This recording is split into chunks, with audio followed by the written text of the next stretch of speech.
Someone asked here, can you do a video on improving marks from an underperformance in an assignment? Depending on how things are going throughout the year, right? There's usually that like one assignment or that one class test where you just like flunk. Your mood and your motivation and your confidence just goes.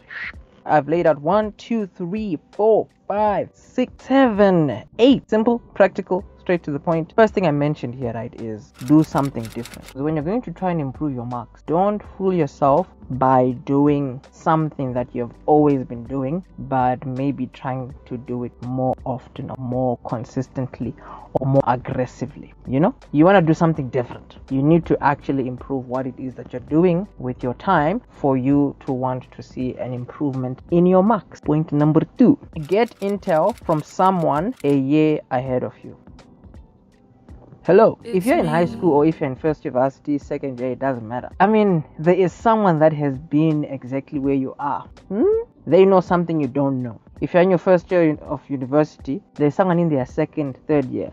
Those people know something you don't know. Be humble. Many times we always want to think that figuring something on your own is like, I don't know, there's something special about it. I mean, like, there is some merit to it, but sometimes just being humble is going to take you way further. It's going to save you way more time than the amount of time it's going to take you to like figure out something for yourself. Because this person that's like a year ahead of you, they have an idea of like the assessments, how are they laid out, what's the criteria. Those are the kinds of people that are gonna tell you things that they did not do, but they wish they did, but they cannot go back and do those things. So you don't want to put yourself in a situation where you only find out certain information when it's useless and obsolete. Point number 3, know how far behind you are. Say you have done this assignment and things did not work out, you got a bad mark, you're not happy. If you, let's say, are in school, right, and you normally get maybe your papers back and they take them back or whatever, be that person.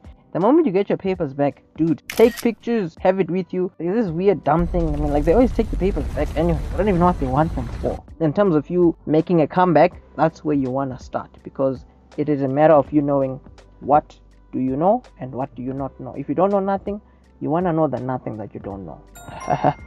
Point number 4, don't put all your eggs in one basket. Everything that is somewhat assessed and everything that contributes to your mark, you almost want to somewhat look at every bit of it as something important, you know? Because the idea is sometimes we always wait for that big term test to like really push and really get like a mark or whatever. But by the time we want to do that, the backlog is just way too much. Every little bit counts. That test, that assignment, that project, that speech, that practical, that tutorial, all that, it all contributes to a holistically better mark.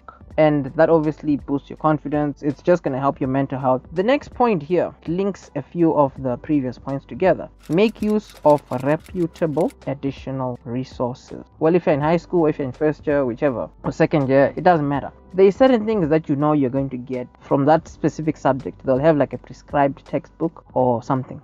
If it's a module, they'll have, a prescribed textbook. That's it. If you are going to just use the bare minimum and you think that you're actually going to, improve and all that, you're a bit mistaken. Because when I say additional resources, I'm basically trying to say that certain pieces of resources will explain certain concepts in ways that you will understand. It's a different angle. You may want to consider getting a tutor, enrolling for like online courses. I don't mean that you have to book a tutor like every week or every day of the week. No. Me speaking from data. Getting a tutor does not mean that tutor is like a magic wand that's gonna come and ding, just because they are there, just because you have them, things are gonna go well. No. Certain things only work if you work. So getting a tutor, you want to actually keep that to a minimum. If you're going to get a tutor, try and keep it to seeing the tutor once a week, twice maximum, literally. Once every second week, if you're a bit more mature, maybe in grade 12, first year varsity, second year, that makes sense. Because when you do get a tutor, you don't want to just think that a tutor is just there to give you lectures. No. You can be lectured at school, you can be lectured at varsity, you can be lectured on YouTube. There are videos here, for example, on my side on this channel. I put out tutorials explaining specific concepts, in bite-sized format. You can get lectured there. A tutor keeps you knowing, okay, you're going in the right direction. It's almost like a safety net. Anything that you can get elsewhere, try not to find yourself using your tutor for that. That's just being lazy. Point number 6, strike a balance between past, present, and future work. You need to know the outline of your syllabus. There is a specific syllabus and a specific outline that is somewhat not private. It's not like something hidden. They haven't like locked it up in a vault. No. You know how the year starts. You're in class there. The maths teacher or the physics teacher, whoever, hands you these piece of papers showing you the syllabus. I'm speaking from experience here. Most of those papers I really hardly ever looked at, and my marks showed they were tanking.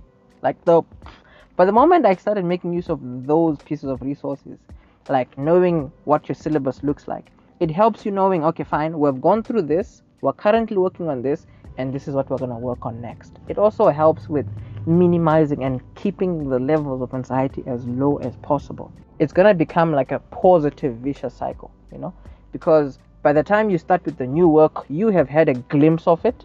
And by the time you start with this new work that you have had a glimpse of, you've looked at the next week already.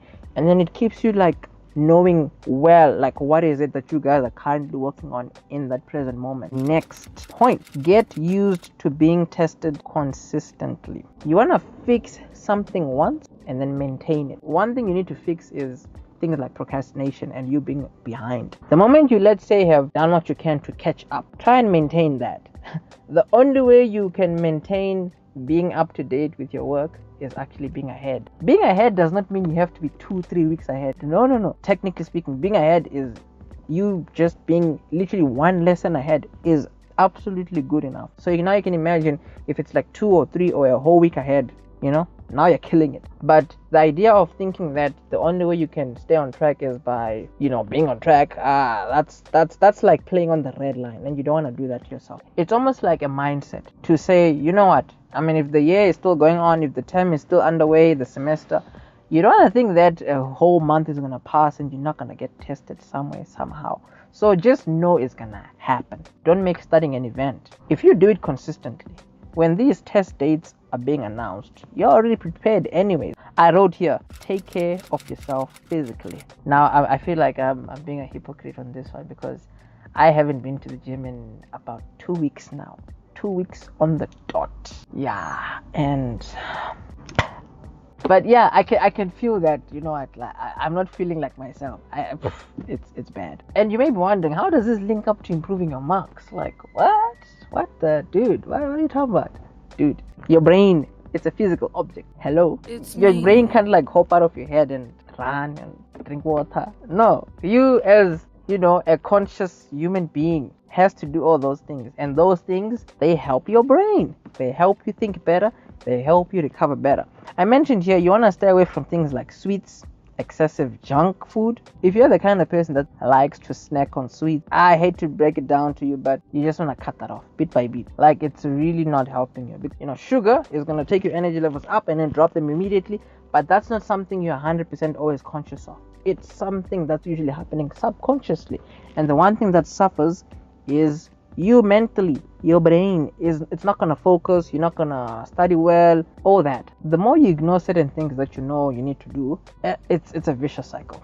You're gonna be trying to improve one aspect of your life, but then if something else is really not being taken care of, things are not gonna work out. There are so many nice things that we can all do, and it's all nice until it starts to bite us in the buttocks. You don't see the effect consciously, because when you eat things like junk food, your energy levels are really not gonna be as high as they possibly can. So you're not going to be able to stay up longer and do more. It's going to feel like this chore, and your brain is going to be so strained. It's going to be so out of your reach if you don't take care of yourself physically. You need to increase the level at which you start to feel burnt out. If you can increase that level, you're going to be able to do more. If you're in grade 12 right now, I made online courses, like math online courses, where you're basically able to go through like the entire syllabus, at your own pace. I mean, just the words, spending extra to help yourself, that's something worth it. But then if you're always maybe just leaning towards, you're just complaining and you're not like making a plan to make it happen,